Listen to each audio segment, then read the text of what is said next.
Anger, in its rawest form, is a force as old as humanity itself. It has stirred action, toppled kings, incited rebellions, and shaped the destinies of empires. Nowhere is this more evident than in the dramatic history of Rome, a civilization whose grandeur was matched only by the intensity of emotions that fueled its ascent and hastened its descent. As we examine the fall of Rome through the lens of anger, we uncover not only the fractures of a mighty empire, but deep insights into the very nature of human society and the dangers of letting rage go unchecked. The story begins with the Roman Republic, a state that prided itself on order, law, and public debate, a model that influenced civilizations yet to be born. But beneath the veneer of republican values, a tempest was brewing. The final centuries of the Republic saw a chilling escalation in violence as civil wars raged and political assassination became almost routine. Historical chroniclers like Tacitus and Cassius Dio left vivid testimonies of a society riven by discord. In their works, the cracks in Rome's political system are traced not only to rival ambitions, but to the corrosive effects of anger itself. Tacitus speaks of a Senate so paralyzed by animosity and mistrust that it could not function, while Cassius Dio mourns the loss of the common good to factional hatreds and partisan resentment. Perhaps the most striking illustration of anger's destructive power comes with the assassination of Julius Caesar. Rome had already endured years of civil turmoil, yet the intensity of enmity toward Caesar burst forth in the Senate, when a group of senators, some former allies, struck him down. It was an act born of a sense of betrayal, anxiety about the loss of republican freedoms, and a profound anger at how far Rome had strayed from its foundational ideals. The death of Caesar did not resolve the conflicts.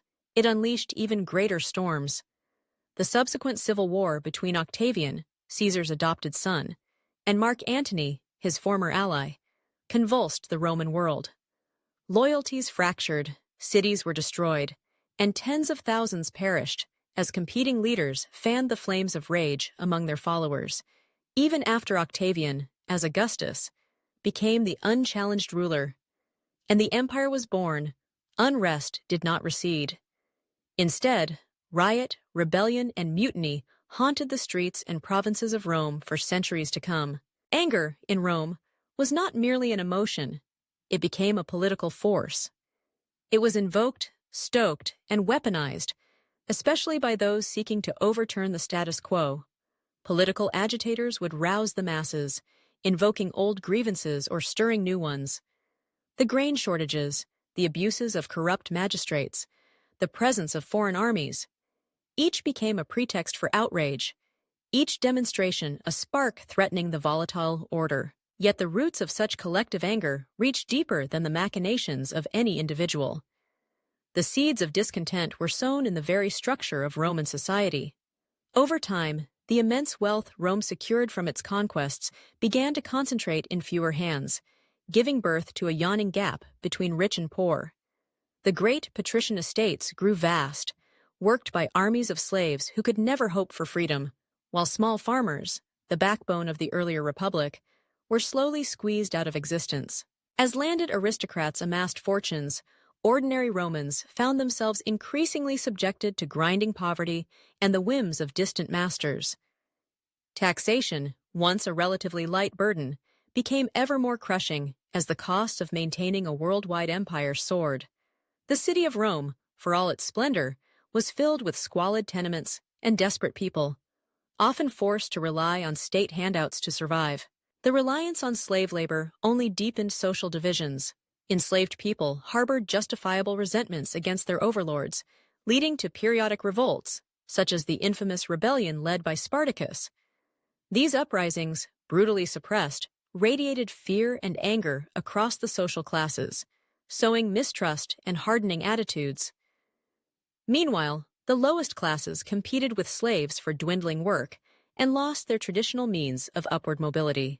This toxic brew of economic hardship, social stratification, and loss of agency bred deep resentment across the population. Communities that had once seen themselves as subjects of a shared destiny now regarded each other with suspicion and scorn. The ancient virtues of cooperation and solidarity gave way to division, outrage, and a politics increasingly colored by rage. It is in this context that anger's true power becomes visible. While outrage at injustice can inspire positive change, it also has a shadow side. Once inflamed, anger tends to override reason. It narrows vision, encourages impulsive decision-making, and blinds societies to compromise, a deadly combination in times of crisis. Historically, Roman leaders learned, sometimes with cunning, to manipulate these passions to their advantage. Skilled orators would whip up crowds in the forum, playing on fears of foreign invasion, lost honor, or spiritual decline.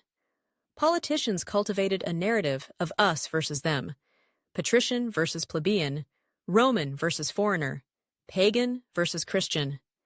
Time and again, these waves of anger produced cycles of violence and retribution that left everyone weaker in the end. The capacity for anger to erode social cohesion is not confined to ancient Rome. In today's world, we see how the digital age enables outrage to spread further and faster than ever before. Social media amplifies small grievances into national controversies. Politicians and influencers stoke passions to build loyalty or distract from deeper problems. As in Rome, the risk lies in substituting scapegoating and simplistic solutions for empathy and analysis. The danger of unchecked anger is not that it is always wrong, but that, without temperance and understanding, it drives communities apart, making reasoned dialogue almost impossible. As Rome's power began to wane, these currents of rage and mistrust became even more corrosive. The unstoppable tide of barbarian invasions was met not with unity, but with infighting. Generals defied emperors, provinces broke away, and alliances collapsed.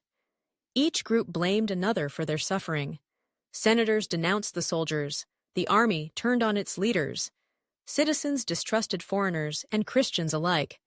Slow-burning resentments erupted into open hostility, perpetuating cycles of rebellion, treachery, and retribution. During the empire's final centuries, religious strife injected new energy into these divisions. As Christianity spread, tensions mounted between adherents of the old gods and new faith, between rival Christian sects themselves, and between religious authorities and the secular power of emperors. Zeal and intolerance stoked anger on every side, making compromise untenable and further undermining the empire's ability to respond cohesively to crisis.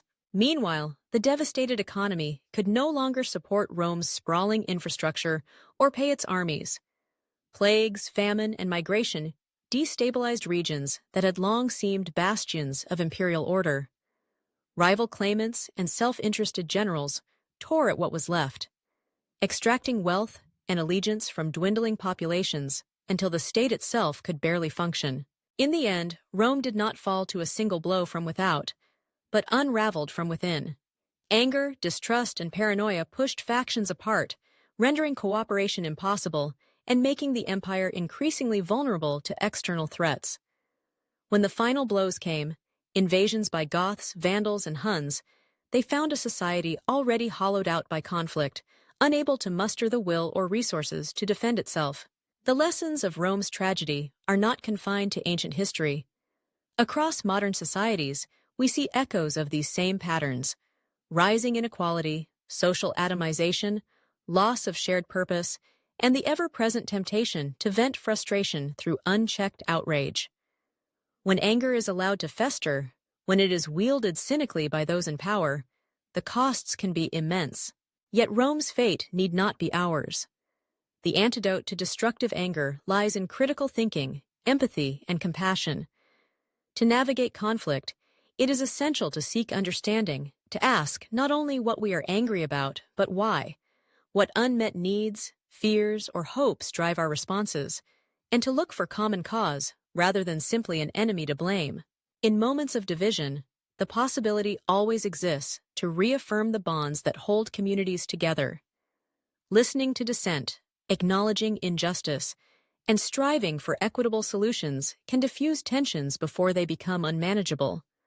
Above all, it requires the humility to recognize that anger, while sometimes justified, must be tempered lest it consume what we most cherish. If Rome teaches us anything, it is that empires, even the mightiest, are not destroyed overnight, but erode over time through 1,000 slights and grievances, through the steady accumulation of mistrust and division. The challenge for every generation is to remember that the line between righteous indignation and blind fury is a fine one, and that the health of society depends on our willingness to bridge our differences, to act not out of anger, but with wisdom, patience, and grace. As we reflect on the story of Rome, let us be vigilant against the seductive pull of outrage, ever mindful of where it can lead. Let our actions be guided not by the urge to lash out, but by the intent to heal, to build, and to preserve what is best in ourselves and our communities. The fate of Rome may be sealed in the past, but its warnings and its hopes are as relevant today as they have ever been. Thanks for sticking around. Don't forget to subscribe us.